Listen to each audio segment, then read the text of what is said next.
Take one.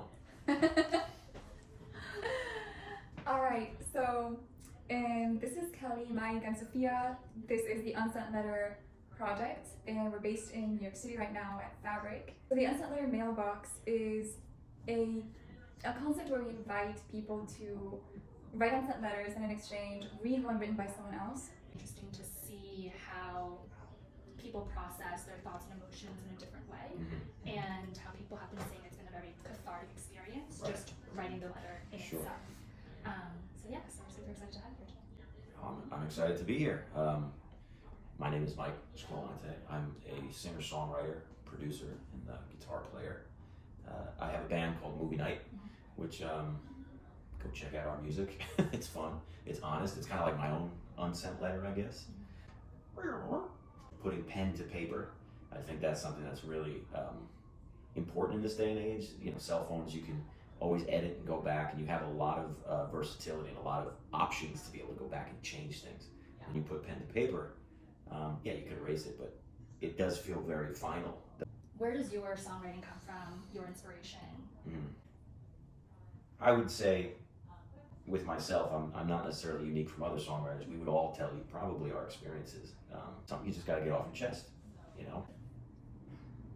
I think that's a good segue to draw a few cards, a few of the unsent letters. We talked about the reason why we like to incorporate live music and guest artists is that there's a lot of parallels between unsent letters and songs.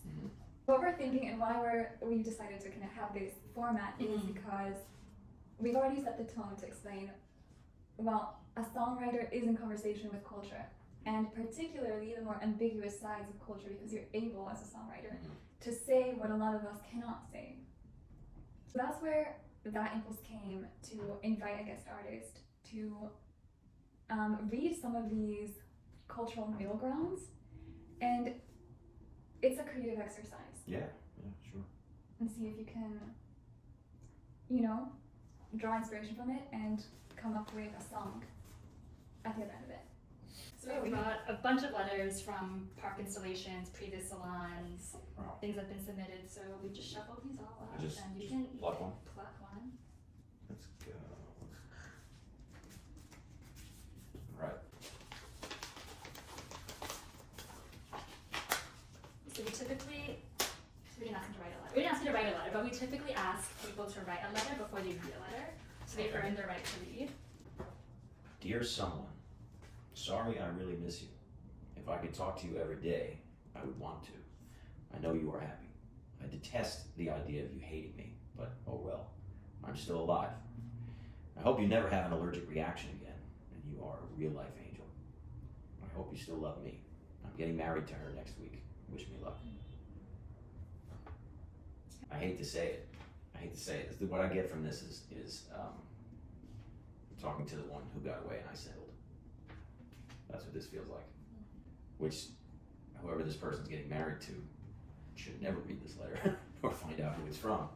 And I don't mean to joke about that. This person is either going to be really unhappy for a long time, or this was the catalyst for flipping the script and moving forward. Maybe that goes back to, like, should you end up with the one who got away? Well, I can tell you that, speaking from my own experience, my wife is the one that got away from me. We dated in high school, broke up for 10 years, got back together, and we got married this year.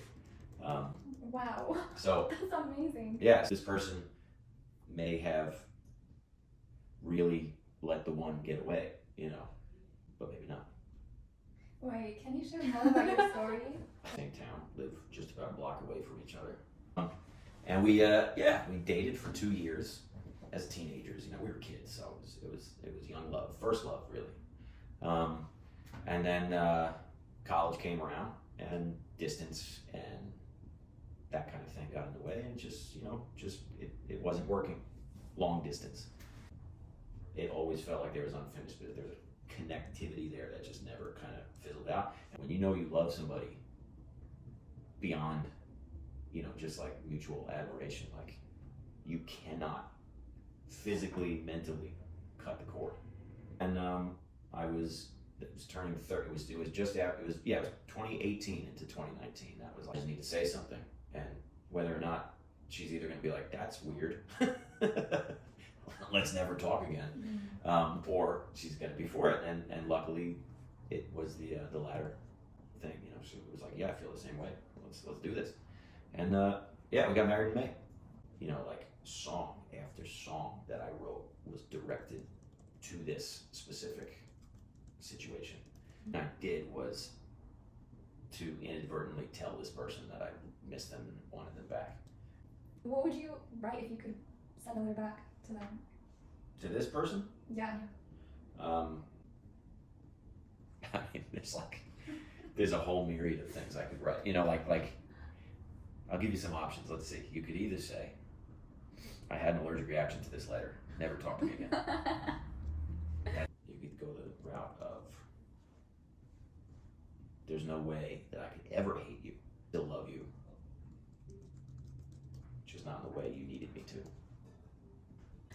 How about if you could respond as yourself? As me? With your lived experience, having gone through the things that you've gone through. If I was writing back to this person as just an outside party, Yeah. I would say your unhappiness is not the person you miss's fault, and it's not your new spouse's fault. It's up to you to get over that if you choose. I've kind of been that person at one point in life. But with that situation, there was a period of time before I told my now wife that I still had feelings, that I was like, I'm gonna have to watch her get married to somebody else. In your response, there was a fear of judgment, there was a fear of rejection, there was a fear of ridicule, Certainly, yeah. of guilt. And if you're on the receiving end of someone saying, I love you, that's a beautiful thing to receive from a person. Like, imagine being on the other side of a conversation where the person is like, regardless of what you decide, you have marked me so deeply. What is so wrong in saying that? I feel like saying that to a person is a gift. Am I wrong? It can be a gift. It may not be received as one. I think ultimately the question is it worth the relief of knowing, of having an answer to the what if? You got your answer to the what if, and look at what happens. You got married. I was very fortunate. Yeah, very, very fortunate. Yeah. You risked a yes. I risked everything. Yeah. I think we're coming out of this with more questions than we have answers, which maybe just like might be an ongoing situation. The questions being, is it worth risking the rejection, the embarrassment, the loneliness of not getting the answer that you wanted? Is all of that social risk worth taking on for the sake of that possible yes? I would say, if you're willing to play the long game, yes, it's worth it.